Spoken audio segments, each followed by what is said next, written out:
Hi, I'm E.T. Lewis, and welcome back to Nocturnal Reviews. As you can see, I have these two things, and you know what that means. It's a Dark Shadows review. Now, this is a pre-recorded video, so I'm not sure when this is going up, but it should be going up around the time that another Dark Shadows anniversary will be held. And that is the 55th anniversary of Night of Dark Shadows that was released August 4th of 1971. Now, it'll be nice if by the time this comes out, they've announced, hey, the restored director's cut of Night of Dark Shadows is going forward. But if not, then we're still hoping. So today I've already reviewed Night of Dark Shadows back in 2021. Ironically for the 50th anniversary, I didn't really think about that till just now. But I am revisiting Night of Dark Shadows because during February and the Gothic Hearts Reading Challenge, I read the fan novelization for it by Joe Escobar and cover art by Leonard M. Dean. So this one tells, the typical story of the film. Quentin Collins and his wife Tracy have inherited Collinwood, so they travel to Collinsport to take up residency, and they've invited their friends, Gothic novelists, the Jenkinses, to stay on the estate. Upon their arrival, Quentin starts to feel like he's been there before, though he never has, and he starts to have memories and flashes from the past. Soon they discover that the doomed and cursed Angelique Collins, who was wronged all those years ago and hanged as a witch in 1810, still stalks the halls.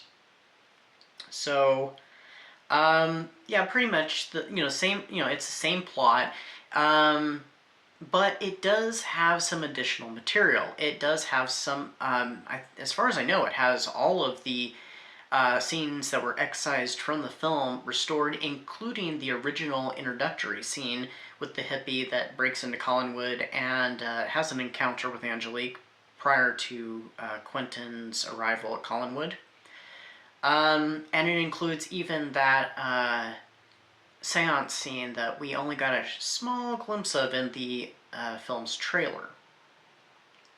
It's very well written and stuff. And we even get to delve into the characters' minds, especially deeper into the character of Gerard Stiles, who we learn is the nephew of Carlotta Drake, the housekeeper, and that Gerard has some really dark and disturbing thoughts. We get much more of Gerard, and we get even Quentin's inner thoughts, even during all the stuff that he's going through in the novel, and how he's fighting it. So this book does some interesting stuff. It's a shame that there wasn't a novelization that came out in 1971 to go with it, to go with the film's release. It would have cleared up a lot of confusing things that were done in editing, because as we know, this was a forced edited film, so we lost like around 30 minutes of footage. Unfortunately. But, if that director's cut, restored version of Night of Dark Shadows ever comes out, we'll see, much of that footage. So, this book does do something else interesting. Unlike many fans that kind of see Night of Dark Shadows as a separate thing from House of Dark Shadows, taking place in its own continuity, this book kind of goes along with the idea that it is a direct sequel, which, the first time I ever saw it, I assumed it was, and for at least a few years, several years, I thought it was a sequel, until I'd heard that theory, and it makes so much sense to me that it's not a direct sequel, that it's its own thing.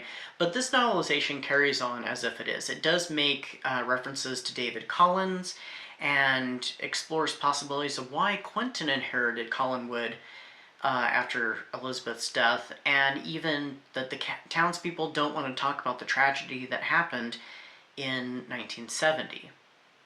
So, There's definitely several nods to House of Dark Shadows in this book, which was kind of cool to see, so I thought that was interesting. I wonder if a novelization at the time would have done something like that, or it would have just ignored the events altogether.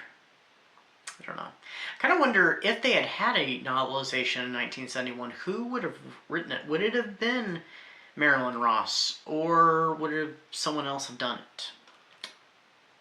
We'll never know, of course, but you know, it's interesting to think about and muse over. I gave this one 5 stars. You can read it on Internet Archive. It's definitely worth the read. It's very well done. It's definitely a darker read than any of the 1960s and 70s Dark Shadows novels. But yeah, definitely worth your time, so please check it out. Yeah, that's all I've got for you today. Happy anniversary to Night of Dark Shadows, and of course, happy 60th to Dark Shadows itself. Until next time, stay safe, stay spooky, and I'll see you then. Bye-bye.